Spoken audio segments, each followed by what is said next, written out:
Bíblia Sagrada, pegue comigo, em o nome de Jesus Cristo. Abra comigo no Evangelho, segundo escreveu São Lucas. Evangelho de Jesus Cristo, segundo escreveu São Lucas, no capítulo de número 9, aleluia.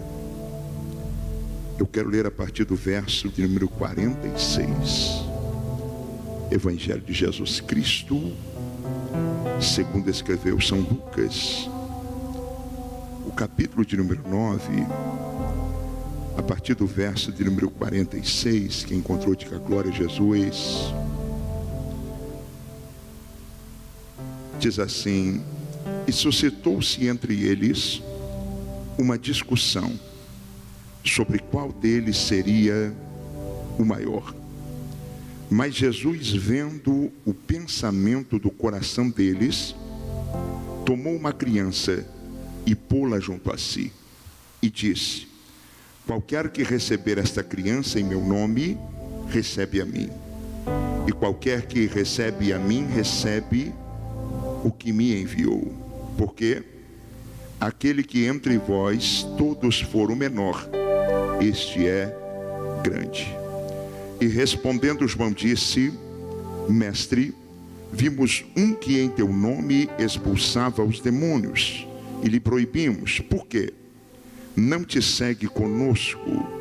E Jesus lhe disse: não o proibais, porque quem não é contra nós é por nós. Eu quero falar nessa noite acerca de um discípulo e um discípulo sem Jesus.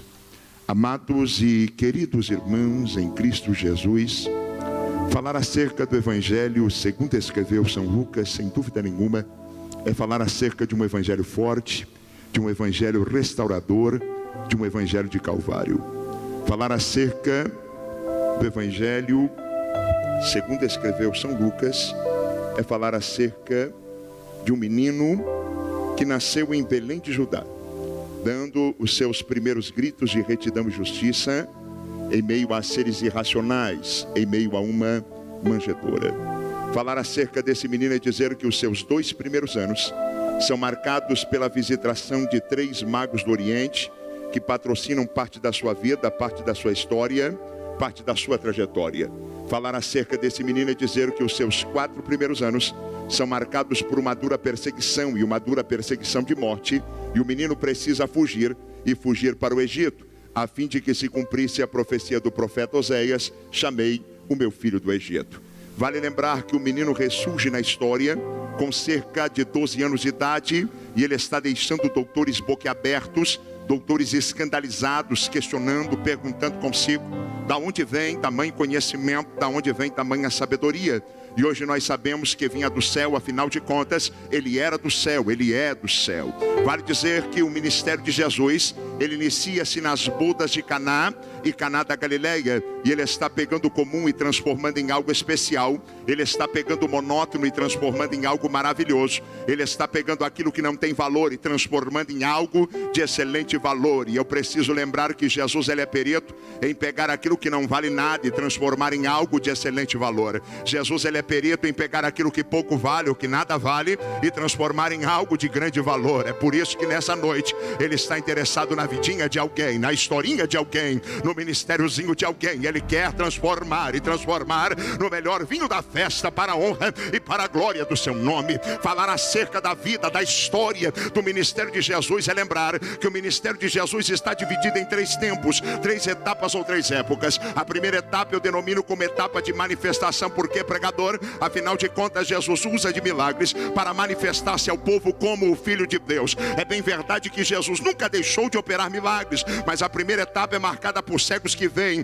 por mudos que falam, por paralíticos que andam. A primeira etapa é marcada por sinais miraculosos de Deus. Quem não se lembra, na primeira etapa, que Jesus entra na casa de um homem chamado Simão Pedro, e a Bíblia diz que Jesus cura e cura a sua sogra. É na primeira etapa que eu me lembro da primeira representação da igreja nos evangelhos. Pregador, quem é a primeira representação da igreja nos evangelhos? Para mim é um leproso. Não, peraí, pregador, leproso não pode representar a igreja. Leproso não é digno de representar a igreja. Mas eu afirmo em alto e bom som, aquele leproso representava, e representava muito bem a igreja. Representava por quê, pregador? Porque a Bíblia diz que Jesus estava na montanha, trazendo um sermão que ficou conhecido na história como o Sermão do Monte. Mas lá embaixo havia um leproso, e o leproso dizia consigo: está demorando, mas eu vou esperar um pouquinho mais. Como é que é? Está demorando, mas eu vou esperar um pouquinho mais. Ei, rapaz, por que tu espera? Ei, rapaz, por que tu aguarda? Porque eu lancei toda a minha fé e toda a minha esperança na pessoa dele. Eu só tenho um jeito, eu só tenho uma saída, é ele. Eu vou esperar por ele. Ei, rapaz, por que tu espera? Ei, rapaz, por que tu aguarda? Porque eu carrego comigo uma certeza. Peraí, qual é a tua certeza? Se ele subiu, ele vai descer, eu espero. Se ele subiu, ele vai descer, eu espero. Se ele subiu, ele vai descer, eu espero. Passou-se 2000 anos, tem um povo na terra que crê, que prega, que profetiza, que peregrina e continua dizendo: está demorando, mas eu vou esperar um pouquinho mais. Está demorando, mas eu vou esperar um pouquinho mais. É, rapaz, porque tu espera? Ei, igreja, porque tu aguarda? Porque eu lancei toda a minha fé, toda a minha esperança na pessoa dele. Eu vou esperar por ele. Igreja, porque tu aguarda? Igreja, porque tu espera? Porque eu carrego comigo uma certeza. Qual é a tua certeza, igreja? Se ele subiu, ele vai descer. Se ele subiu, ele vai descer. Se ele subiu, ele vai descer. E o varão disse: ei, varões galileus, por que estão olhando para o alto? O mesmo Cristo que subiu, ele vai descer, vai. Quantos ainda têm essa esperança? Quantos ainda têm essa esperança? Pedro disse: ainda que alguns tenham por tardia, ele não retardará a sua promessa. Ele vem, eleve ostebre camarrai, ele vem para buscar a sua igreja, ele vem para buscar a sua noiva. Mas deixa eu te dizer, a primeira etapa do ministério de Jesus tem uma característica de uma mensagem evangelística. Afinal de contas, ele toca no coração do pecador, e as multidões querem ver Jesus, querem estar com Jesus, querem estar cada vez mais perto de Jesus. Mas eu me lembro também que existe um período de transição entre a primeira e a segunda etapa do ministério de Jesus. Como assim, pregador? Observa bem, Jesus tem uma segunda preocupação. Qual que é?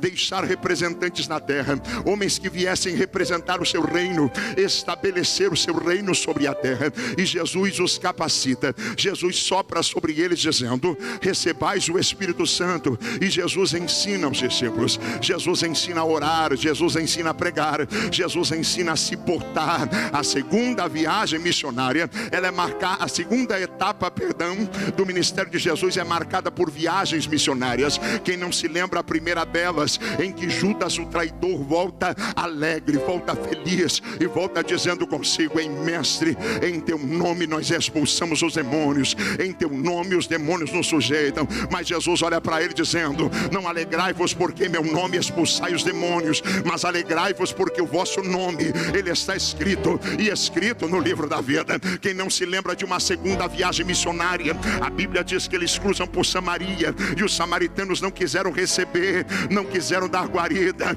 Mas Jesus ensina que o verdadeiro discípulo, ele não se dá ira. O verdadeiro discípulo, ele não quer saber de contenda. O verdadeiro discípulo, ele não quer saber de disputa. O verdadeiro discípulo, ele ama, ele perdoa, ele carrega amor genuíno de Deus dentro do seu coração, dentro da sua alma. O verdadeiro discípulo, ele não dá apenas a primeira face, mas ele também dá a segunda face. O verdadeiro discípulo, ele tem um interesse maior, que o reino de Deus seja proclamado. Entenda de uma vez por todas. Jesus ensina aos seus discípulos, Jesus ensina até mesmo como se portar, Jesus ensina acerca de ética. Jesus vai ensinar aos discípulos, quando chegar numa casa, de que forma proceder, se for bem recebido, de que forma agir, se não for bem recebido. Mas observa o texto, escute. Eu olho para essa história e eu me lembro que, se a primeira etapa tem uma característica, melhor dizendo, e uma característica evangelística, a segunda etapa há uma mudança no discurso da linguagem, O discurso ele é preparatório. Jesus ensina. Jesus se reveste de uma autoridade, de um pedagogo, do Rabi da Galileia. E Jesus ensina. Jesus tem uma preocupação com a educação, com a formação de seus discípulos. Mas existe uma transição entre a segunda e a terceira etapa do ministério de Jesus. Redobra a tua atenção, olhe para mim, porque eu costumo dizer que a terceira etapa ela é mais apertada. Se você ler o capítulo 6 do Evangelho de João, os últimos versos vão dizer, pastor Ricardo, que muitos discípulos já não andavam mais com Jesus por causa do seu duro discurso. Muitos discípulos já tinham desistido de andar com Jesus. E a terceira etapa é marcada pela uma dureza maior no sermão. Jesus agora não vai falar de milagres e também não vai distribuir poder. Mas Jesus agora vai falar acerca de mudança de caráter, de mudança de atitude.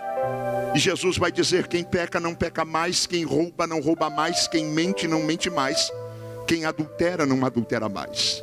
Jesus vai ensinar e vai dizer, ei, se alguém quiser me seguir, negue-se a si mesmo, tome a sua cruz e siga-me.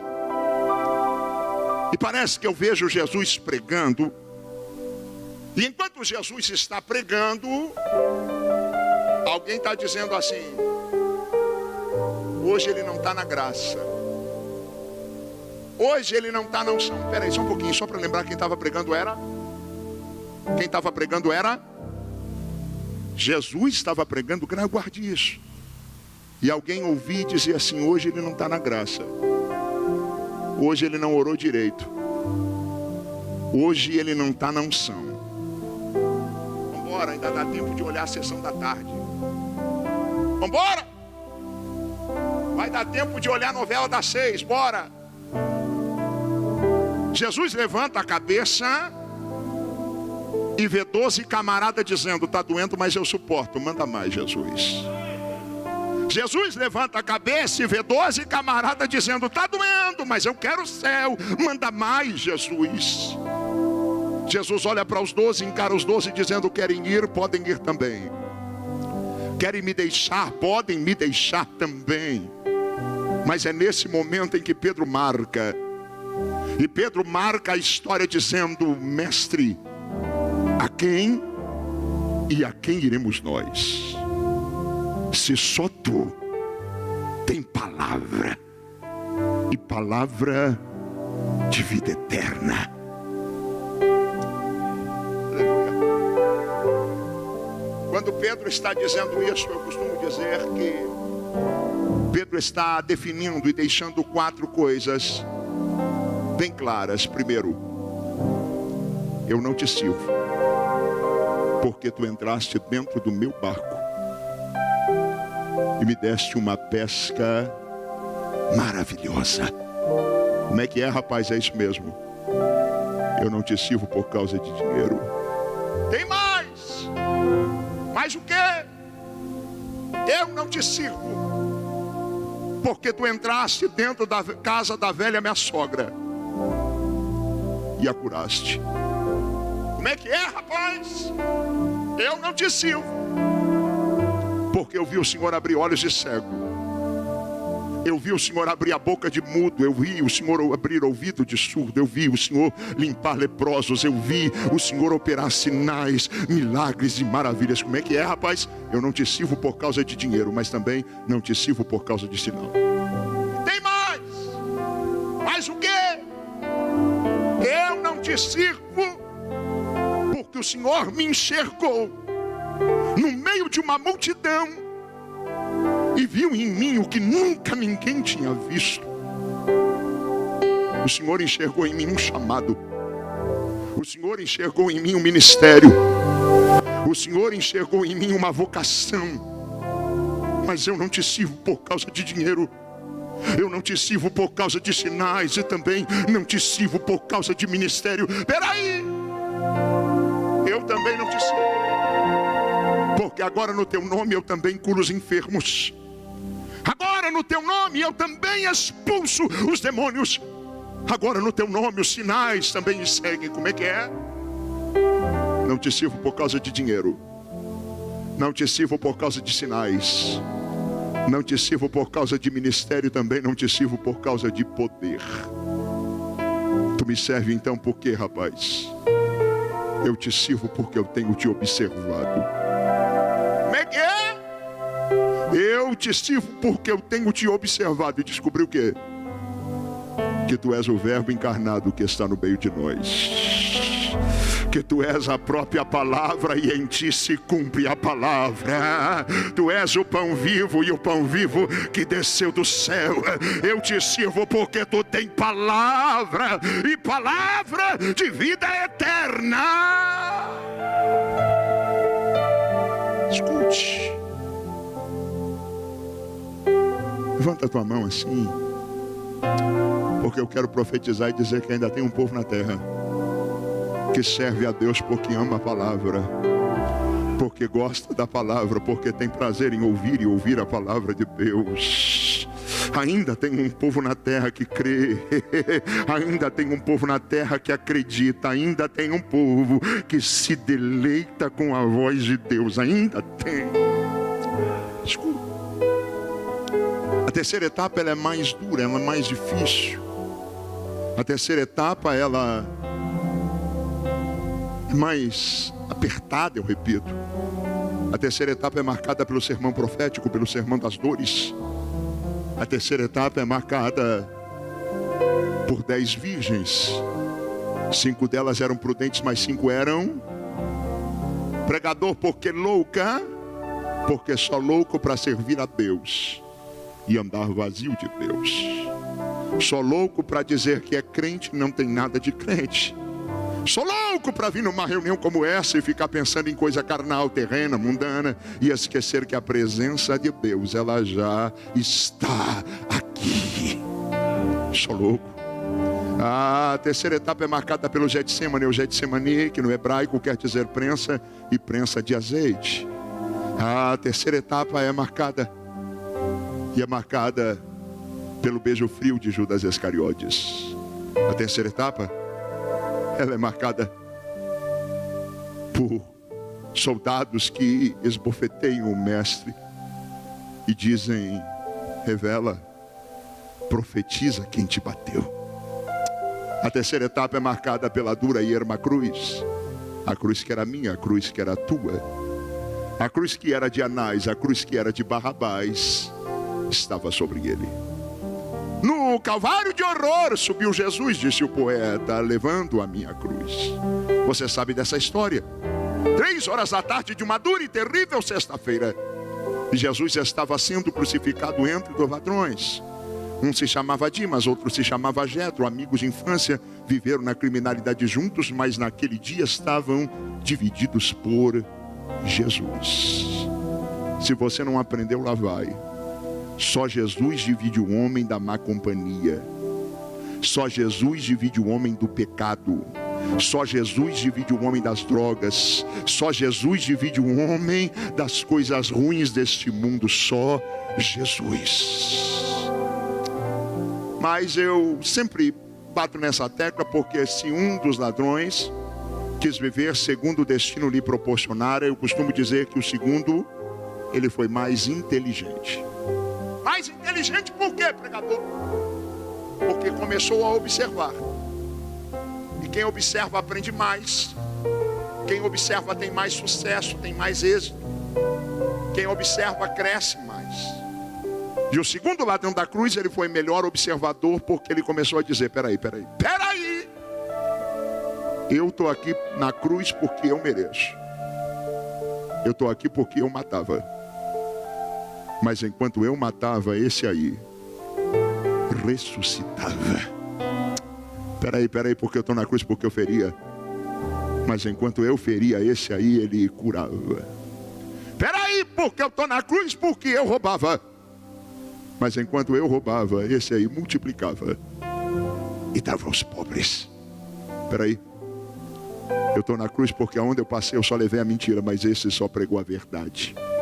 Eu estou na cruz porque aonde eu passei eu só levei a tristeza, mas esse verdadeiramente fez a tristeza saltar e pular de alegria. Ó mestre, lembra-te de mim quando entrares e entrares no teu reino. E para muitos a vida e a história de Jesus se finda aqui. Às 3 horas da tarde de uma dura e terrível sexta-feira em que ele está entre 2 ladrões. Mas nós sabemos que no domingo pela manhã as mulheres foram ao sepulcro não por vista. As mulheres foram ao sepulcro por fé. Afinal de contas elas diziam consigo: quem nos removerá a pedra? Quando chegaram ao sepulcro, para sua surpresa, a pedra já estava removida. Um ser de vestes alvas estava assentado sobre a pedra. Na semelhança de um relâmpago, ele exclamava e ele dizia: por que procurais o vivente? E o vivente dentre os mortos, pois está vivo e já ressuscitou. Está vivo. Eu já falei com ele, ele já falou comigo, está vivo. Fica tranquilo. Daqui um pouquinho ele passa aí, muda a história de alguém. Muda o cativeiro de alguém, cura alguém. Está vivo. Aleluia. Está vivo. Escute. Eu sei que eu estou pregando isso e alguém está dizendo assim, mas ele nem no texto passou. Nem menção do texto ele fez. E ele já está lá na cruz, mas eu precisava, pastora Ruth, localizar alguém no texto.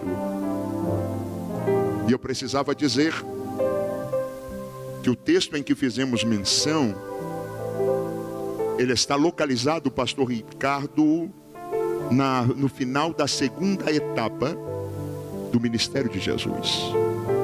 Ou seja,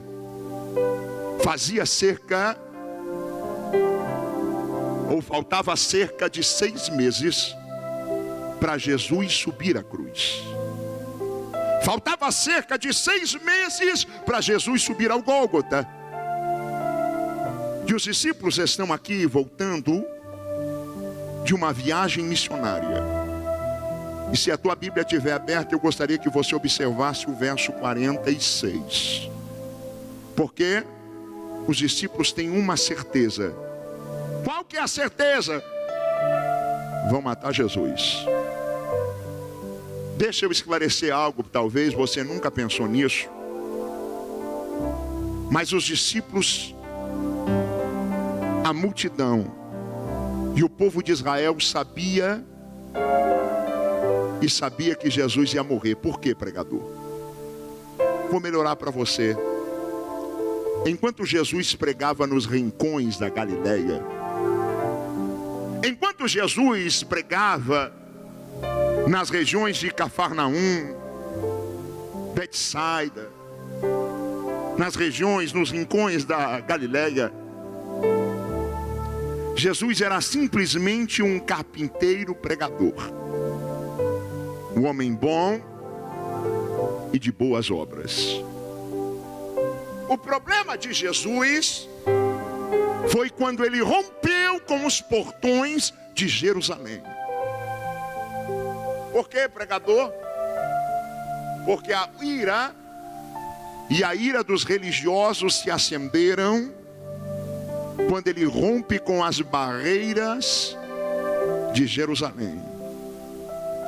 Porque todos os religiosos diziam consigo: ele ora mais do que nós, ele prega melhor do que nós, ele tem muito mais carisma do que nós, ele tem muito mais seguidores e admiradores do que nós. Nós precisamos acabar com ele. Porque se nós não acabar com ele, ele vai tomar o nosso lugar. E religioso nunca se preocupou com alma. A única preocupação do religioso é o cargo, é o status, é o aplauso. Precisamos dar um jeito. E se você lembrar, os discípulos tinham essa convicção, porque logo depois que Jesus realizou um milagre dentro de uma sinagoga em que um homem tinha a mão mirrada, o verso seguinte vai dizer assim: os judeus intentavam matar Jesus. Se você observar, depois que Jesus fez com que um homem que estava há 38 anos à beira de um tanque andar, o verso seguinte vai dizer: e intentavam matar Jesus. Por diversas vezes os discípulos vinham fugindo de ciladas que armavam contra Jesus. Os discípulos tinham essa certeza, e eles estão voltando de uma viagem missionária e estão dizendo consigo: ele vai morrer. Quem de nós teria condições de ficar no lugar dele? Quem de nós teria condições de ficar no posto dele? Quem de nós ora mais? Quem de nós prega mais? Quem de nós faz mais milagres? Sabe o que é curioso? Os discípulos precisaram perder Jesus para entender que ele é insubstituível.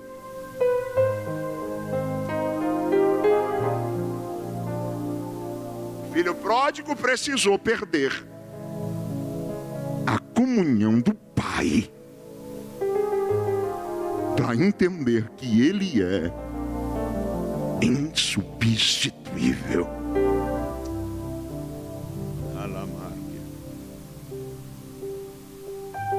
Mas observe,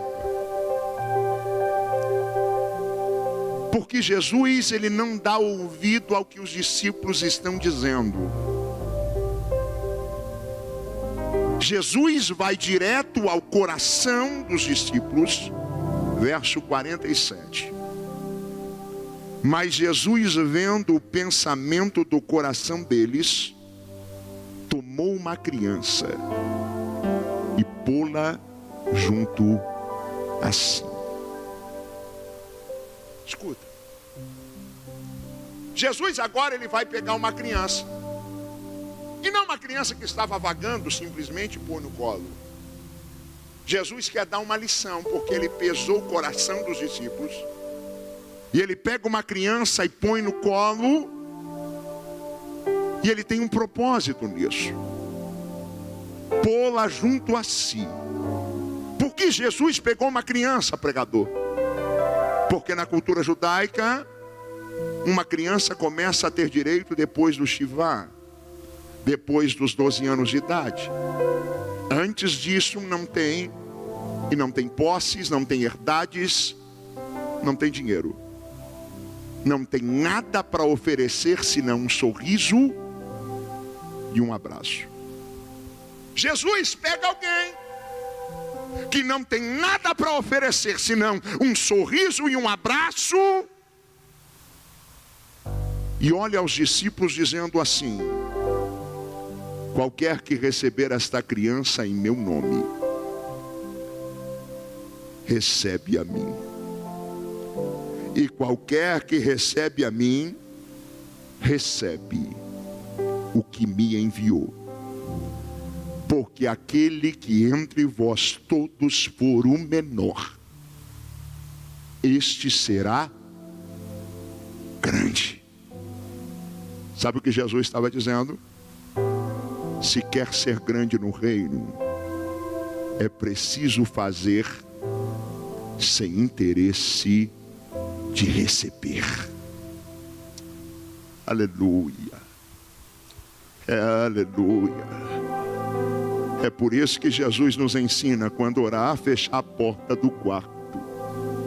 Porque o Deus que nos vê em oculto, ele nos recompensará. Se for para fazer, faça sem interesse de receber. Mas escute, os discípulos estão recebendo esta lição e estão dizendo assim: João abre a boca e diz: mestre, vimos um que em teu nome expulsava os demônios. É mesmo? E aí? Lhe proibimos. Por quê? Porque não te segue conosco. E Jesus disse: não o proibais. Por quê? Porque quem não é contra nós é por nós. Aleluia. Aleluia. É 7h30, pastor. É 7 horas. É 7 horas, Claudinha. Aleluia. Escuta isso. Glória a Deus. Me perdoe, irmãos. Escuta isso.